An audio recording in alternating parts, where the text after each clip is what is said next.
ಯಾವ್ಯಾವ ರಸ್ತೆಗಳು connecting roads, rural roads, ಏನು ಹಳ್ಳಿಯಿಂದ ಹಳ್ಳಿಗೆ ಯಾವ್ಯಾವ ರಸ್ತೆ ತುಂಬ ಹದಗೆಟ್ಟಿದ್ದು, ಮಳೆಯಿಂದ ಇರ್ಬೋದು, 5-6 ವರ್ಷಗಳಿಂದ ಆ ರಸ್ತೆಗೆ ಮಾರ್ಗ ಸರಿ ಇಲ್ಲದೆ ಇರುವಂಥದ್ದು, ಸಂಪರ್ಕ ರಸ್ತೆಗಳದ್ದು ಮಾರ್ಗ ಯಾವುದು ತುಂಬ ಹದಗೆಟ್ಟಿತ್ತು, ಅವೆಲ್ಲನೂ ಕೂಡ 3 ವರ್ಷದ್ದು ಇದು ಪಟ್ಟಿ ಮಾಡಿದ್ದು 10 ಕೋಟಿ ಅನುದಾನದಲ್ಲಿ ಆಗ್ತಾ ಇರೋಂಥದ್ದು. ಇವತ್ತು ನಾವು 5 ಗ್ರಾಮಗಳಲ್ಲಿ ಪೂಜೆ ಮಾಡ್ಕೊಂಡು ಬಂದಿದ್ದೀವಿ.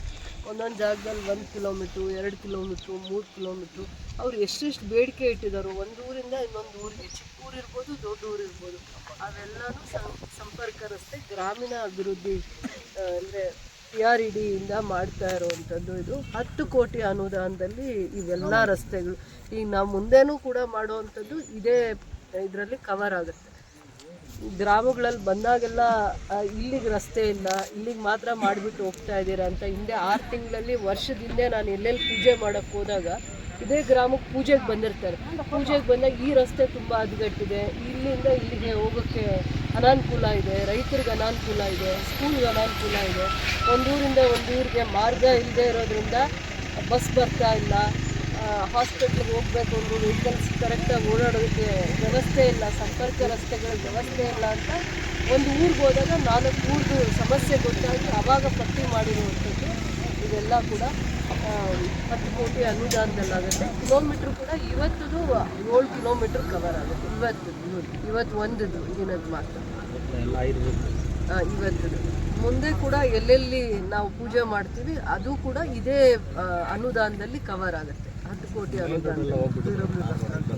ಅದನ್ನು ಮೇಂಟೆನೆನ್ಸ್ ಅಂತ ತೊಗೊಳ್ಬೇಕು. 3 ವರ್ಷದ ಒಳಗಡೆನೇ ಆಗಿದ್ರೆ ಅವ್ರ ಹತ್ರ ಮಾಡಿಸ್ತಾರೆ, ಇಲ್ಲಾಂದರೆ ಮತ್ತೆ ರೀಸರ್ಫೇಸ್ ಅಂತ ಮತ್ತೆ ತೊಗೊಳ್ಬೇಕಾಗತ್ತೆ. ಇವೆಲ್ಲ ಇವಾಗ ತೊಗೊಂಡಿರೋ ರಸ್ತೆ 5 ವರ್ಷ 6 ವರ್ಷದ ಹಳೇದು ಪ್ರಪೋಸಲ್ಸು, ಆಗದೆ ಇರೋವಂಥ ಯಾವ್ಯಾವ ಕೆಲಸಗಳಿತ್ತು ಅದನ್ನು ನಾವು ಪ್ರಸ್ತಾವನೆ ಇಟ್ಬಿಟ್ಟು 80% ಕೆಲಸ ಇದು ಕವರ್ ಆಗುತ್ತೆ.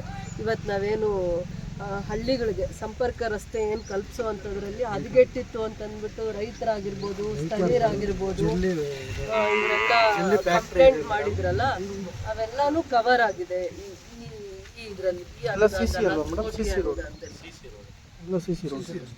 CC ರಸ್ತೆ ಮತ್ತು ಇದನ್ನು ಮಾಡ್ತೀವಿ ಕಂಪ್ಲೀಟ್ ಆಗಿ ಡಿಸ್ಟೆನ್ಸ್ ಮೇಲೆ ಅಲ್ಲಿಗೆ. ಮತ್ತೆ ಹಾಳಾಗೋದಕ್ಕೆ ಮೇನ್ ಕಾರಣ ಏನಂದ್ರೆ ವಿಲೇಜ್ ರಸ್ತೆಗಳಲ್ಲಿ ಒಂದು ಕೆಪಾಸಿಟಿ ಇರುವಂಥ ವೆಹಿಕಲ್ಸ್ ಮಾತ್ರ ಓಡಾಡಬೇಕು ಅಂತ ಇರುತ್ತೆ. ಆವಾಗ ಎಷ್ಟು 10 ಟನ್ನು 15 ಟನ್ನು ಇದಿರುವಂಥ ವೆಹಿಕಲ್ಸ್ ಓಡಾಡಿದಾಗ, ಟ್ರಕ್ಸ್ ಓಡಾಡಿದಾಗ ತುಂಬ ಕಷ್ಟ ಆಗುತ್ತೆ. ಹಳ್ಳಿ ರಸ್ತೆಗಳಿಗೆ ಹಳ್ಳಿ ಮಾರ್ಗವಾಗಿ ಎಷ್ಟು ಕೆಪಾಸಿಟಿ ಇರುತ್ತೆ ಅದೇ ಕ್ವಾಂಟಿಟಿ ಮತ್ತು ಆ ಸ್ಟ್ರೆಂತಲ್ಲಿ ಮಾಡಿರ್ತಾರೆ. ಹಿಂದೆನೂ ಹಂಗೆ ಮಾಡ್ತಾಯಿದ್ರು. ಈಗ ಸ್ವಲ್ಪ ನಾವು ಅದನ್ನು ಇಂಪ್ರೂವ್ ಮಾಡಬೇಕಾಗತ್ತೆ. ಹಳ್ಳಿಗಳ ರಸ್ತೆ ಎಷ್ಟಿರುತ್ತೆ, ಯಾವಾಗ್ಲೂ ಎಷ್ಟು ಉಪಯೋಗ ಸ್ಕೂಲ್ಗೆ ಹೋಗೋ ಮಕ್ಕಳಿಗೆ ಮತ್ತು ರೈತರಿಗೆ ವಿಶೇಷವಾಗಿ ಎಲ್ಲ.